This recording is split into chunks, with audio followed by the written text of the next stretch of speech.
rekan-rekan semua, saya Kusuma.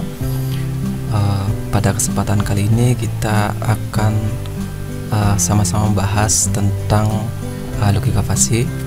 Nah, untuk tutorial pertama ini kita akan membahas tentang pengenalan atau pendahuluan dari logika fasi.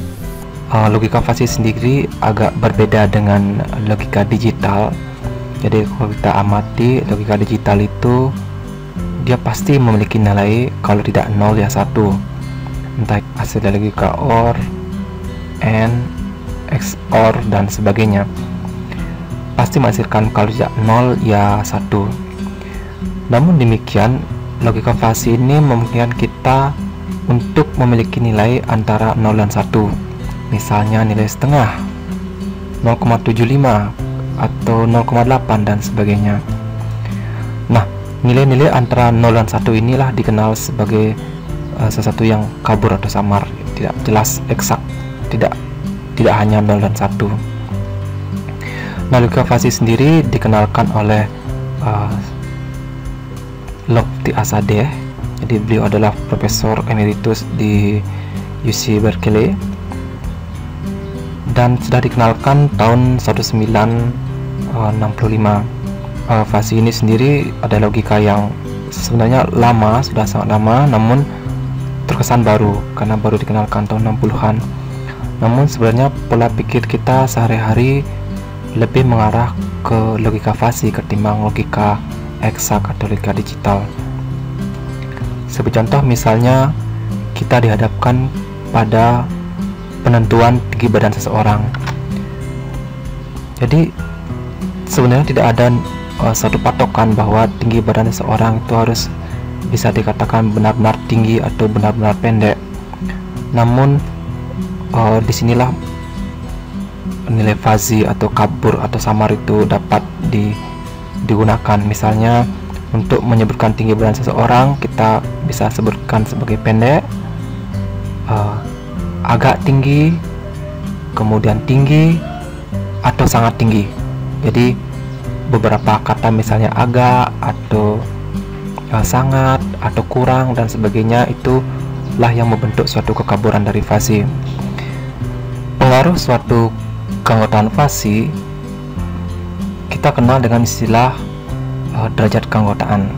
Jadi derajat keanggotaan ini menyatakan seberapa besar pengaruhnya anggota suatu fasi ke dalam sistem fasi. Nah, derajat keanggotaan ini memiliki nilai mulai dari 0 sampai dengan 1 dan diperbolehkan nilai di antara 0 dan 1. Nah, amatilah grafik berikut.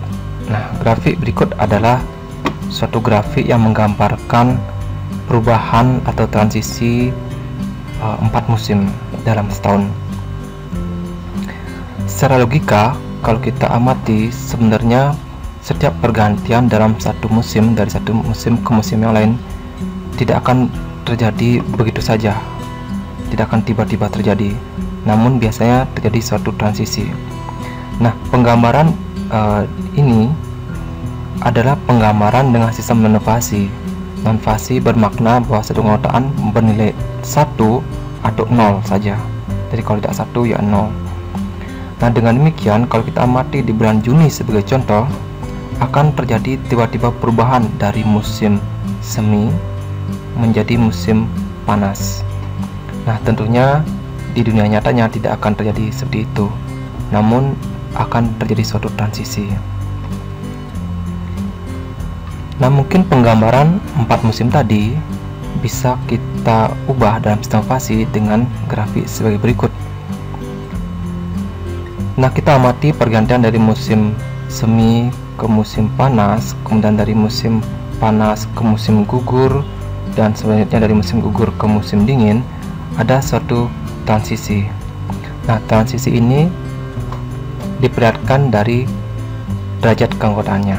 Jadi sebagai contoh bulan Juni, kita amati suatu transisi di mana pengaruh dari musim semi mulai berkurang dia, namun pengaruh musim panas mulai menaik ya. Nah, bisa kita katakan bahwa di bulan Juni sendiri terjadi dua musim, yaitu musim semi dan juga musim panas, namun dengan derajat keanggotaan yang tidak sepenuhnya bernilai 1 atau 0. Kita amati dia memiliki nilai antara 0 dan 1, misalnya sekitar setengah. Nanti setelah dari bulan Juni masuk ke bulan Juli, kurang lebih di sini nanti fungsi keanggotaan dari musim semi akan mulai turun, namun fungsi keanggotaan musim panas mulai naik dia. Nanti bulan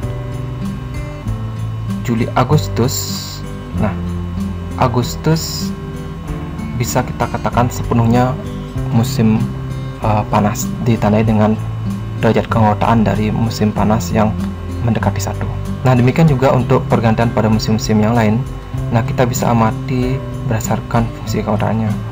Nah, fungsi keanggotaan fasi bermacam-macam, ada yang seperti ini, ada yang bentuk Gaussian, ada yang berbentuk segitiga, ada berbentuk trapesium dan sebagainya, tergantung dari studi kasus yang kita temui.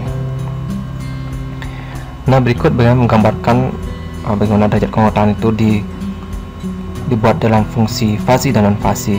Di sini fungsi non fasi atau fungsi eksak. Kita amati satu orang, misalnya kita memiliki nilai tinggi tertentu, kalau tidak memenuhi syarat, kita langsung masukkan nilai 0 derajat keanggotaannya, dan kalau memenuhi syarat, kita langsung kategorikan sebagai tinggi dengan fungsi keanggotaan 1.